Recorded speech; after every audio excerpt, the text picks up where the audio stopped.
Olá, queridos amigos do CPMM, aqui é a Suzana, dando continuidade ao nosso estudo sobre o Evangelho segundo o Espiritismo. Nós já estamos no capítulo 5.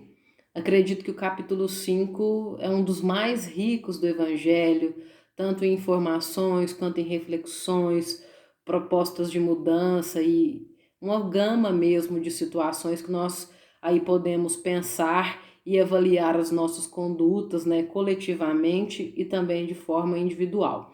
Chegamos ao momento em que falamos sobre a fé, né? Nosso último vídeo falamos sobre a fé e agora chegamos ao trecho que vai falar sobre o mal e o remédio, né? De todos os males que nós aí enfrentamos e nos arvoramos enquanto seres encarnados.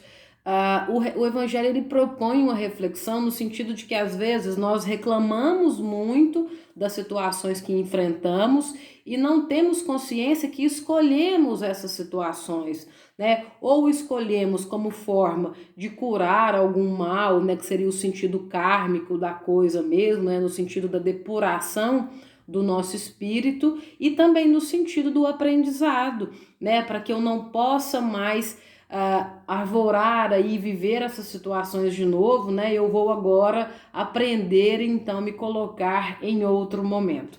Eu vou ler aqui um trecho, né, que gostei muito e grifei para poder compartilhar com vocês. Ele diz o seguinte: que remédio, então, prescrever aos atacados de obsessões cruéis e de cruciantes males? Só um é infalível: a fé, o apelo ao céu.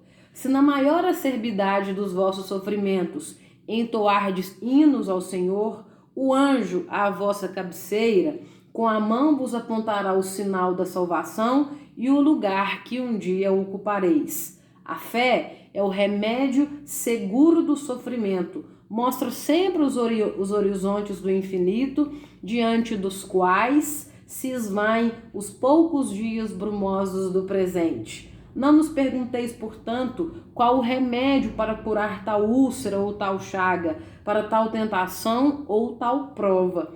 Lembrai-vos de que aquele que crê é forte pelo remédio da fé, e aquele que duvida um instante da sua eficácia é imediatamente punido, porque logo sente as fugitivas angústias da aflição.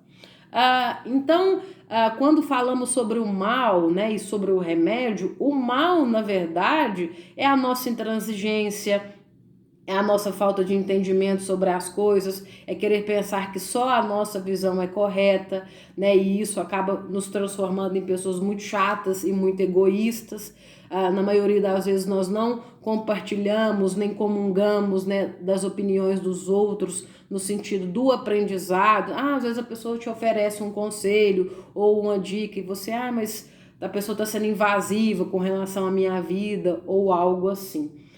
Nós estamos passando um momento agora com essa pandemia de Covid-19 que eu acredito que é um dos momentos mais peculiares da história da humanidade. Né? Nós agora, eu acredito que o último grande evento que nós tivemos coletivo, assim, que impactou a humanidade como um todo foi a Segunda Guerra Mundial. Né? A Segunda Guerra Mundial ela começa em 1939 e termina em 1945. Então, nesse período aí de 6 anos, nós tivemos mais de 60 milhões de mortos. Né? É um absurdo se nós pensarmos como um evento, né, dessas proporções mata tantas pessoas, e a guerra é um período muito difícil, né, porque é um período de escassez, é um período de dificuldade, as pessoas têm que fazer escolhas muito difíceis, e a maioria de nós, se nós pensarmos que as pessoas que combateram na Segunda Guerra Mundial estão todos aí na casa dos 90 e dos 100 anos, né, são pessoas já de bastante idade, nós não enfrentamos um momento que pediu tanto a ideia da coletividade, né, do respeito ao próximo, de pensar no todo como nós estamos enfrentando agora. Se nós pensarmos na Segunda Guerra Mundial, nas dificuldades que as pessoas viveram, a questão do Holocausto, as perseguições dos nazistas, né, aos judeus, aos ciganos, aos negros, aos testemunhas de Jeová, aos deficientes físicos, os homossexuais, né, que são as minorias que foram perseguidas, né? E pensaram que essas pessoas passaram. Eu acredito que um caso emblemático que todos conhecem é o da Anne Frank, né? Que depois teve o seu diário publicado, se tornando livro, filme. A família da Anne Frank ficou 2 anos num sótão de uma casa em Amsterdã, né? Acho que para quem já leu, teve a oportunidade de ler o diário, a única visão que ela tinha do lado externo, né, da vida era a torre da igreja que ela podia ver. Então, geralmente, muitas pessoas que visitam Amsterdã relatam o impacto que sentem assim logo quando observam a torre, né, que era a única visão que ela tinha do mundo.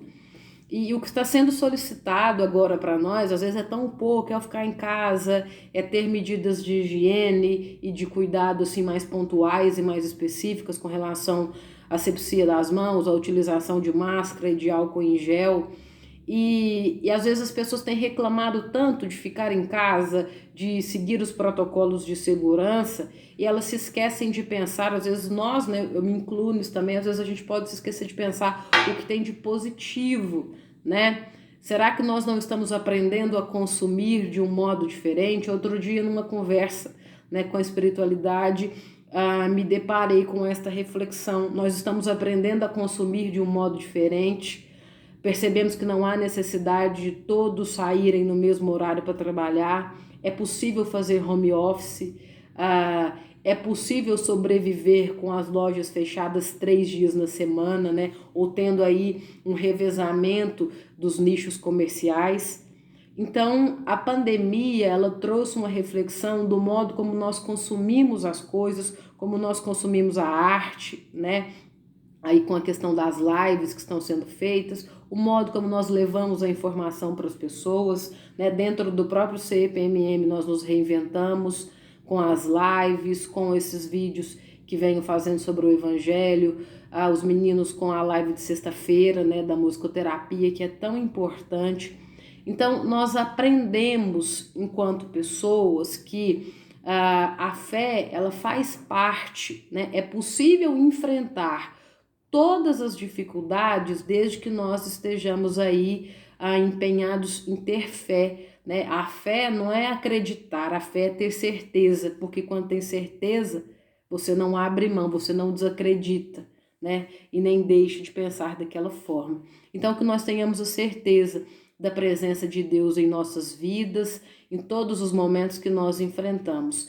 O maior remédio para todos os males que carregamos é a fé, né? Essa certeza inabalável na força de Deus. E jamais devemos nos esquecer da presença dele, porque mesmo quando nós desistimos, né, de nós mesmos, ele não desiste. Ele segue ali nos apoiando, nos orientando e nos aguardando, né? Filho, eu estou aqui e aguardo sua presença, né? Para caminhar, para acreditar, para entender que nós sempre estivemos juntos.